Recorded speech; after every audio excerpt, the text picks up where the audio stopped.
going to just drill out, we're going to core out this little bit of sandstone, and then the pump is going to come through that, and it'll bubble over to create this water feature. So I'll just drill it out. I'm going to have to use my feet like that.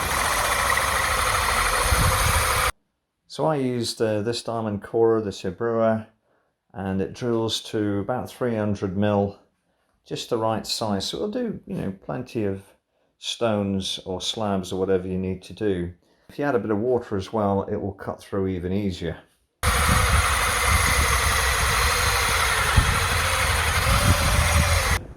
So we bored the stone out, so that's all done. Components in this particular job are, we've got a prefab pool, we've got some mesh, some sort of 2-inch square mesh.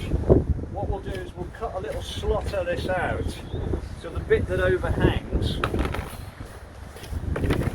we'll cut a piece off, and that's going to provide a little trapdoor for where we can do the maintenance.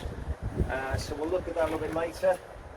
And then of course, going across the pool to bear the weight, we've got a couple of lintels which will sit in concrete, which is going to take the weight of the stone.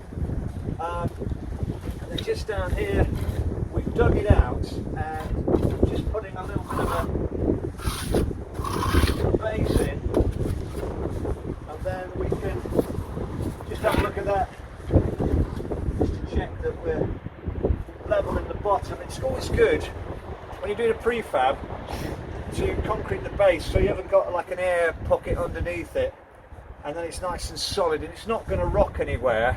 And as you backfill, you don't want the level to be slightly out of kilter because the water obviously will run out. So that's what we're going to do. We're going to put that in next. We're going to concrete around the sides so that the lintels have got something to go onto. So we'll end up with having some concrete up here, and the lintels will sit on that, and so they'll be bedded in the concrete. We'll put the mesh on before the lintel, and obviously we'll set up the pump, etc.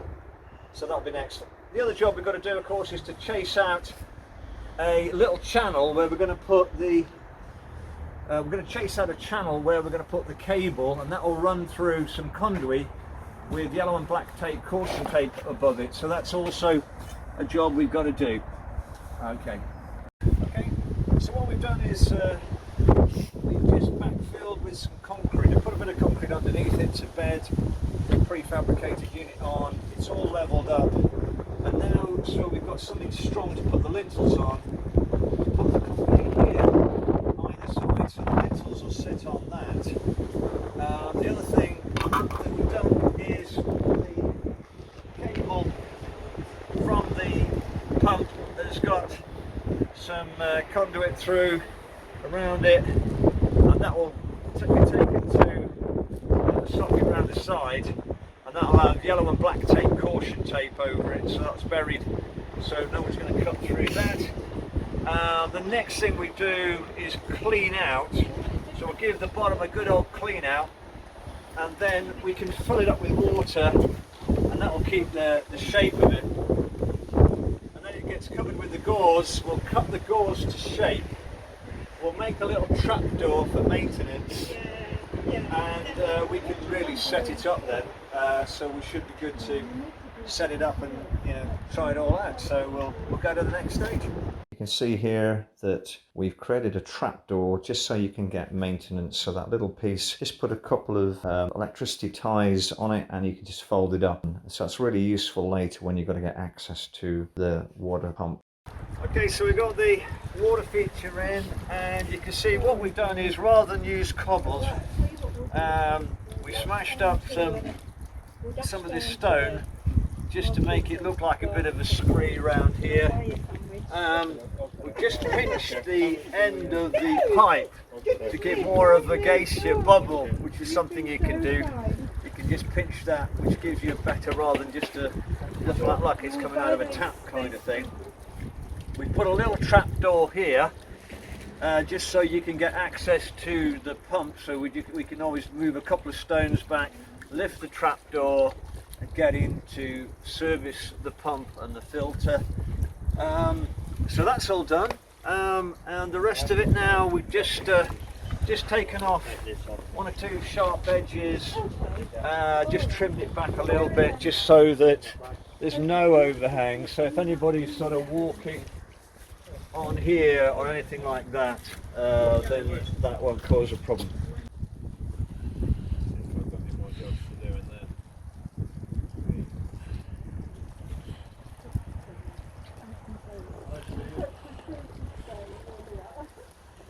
So what we're doing here is putting in a base for a big rock. So we've got a reservoir on the bottom, a pool, and as you can see, put in a ball cock just because sometimes if water levels drop, it'll just fill that back up again. And then around the side, we're going to bench it, we're going to fill that with rubble and then bench the top just like you would a manhole, and then that'll get painted with bitumen with a slight angle in, so all the water runs back in. And then we've got these reinforced lintels that will take the weight of the rock.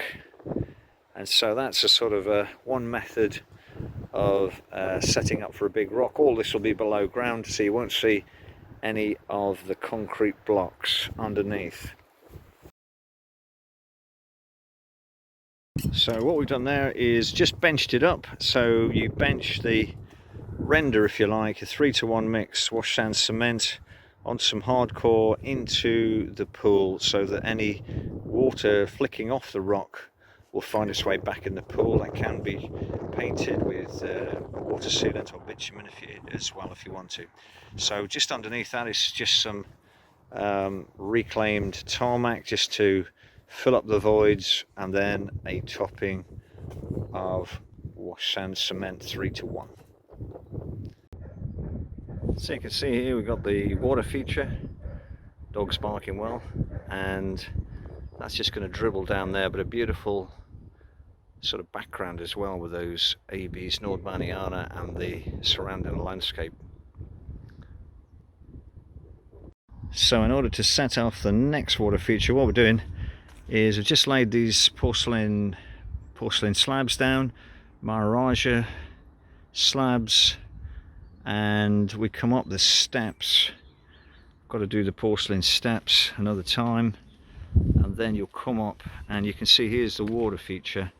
So this one is a nice monolith, and you can see that what we did with this one, on that lintel we put those two concrete lintels that we dropped the monolith on, and this time we used a very heavy duty metal sort of cage kind of base, just so that the cobbles can go on there and the water will drop through, and some beautiful sort of striations in that rock.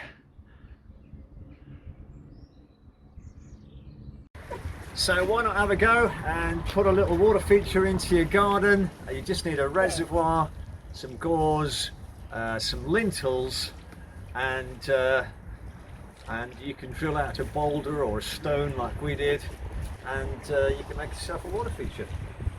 See you next time.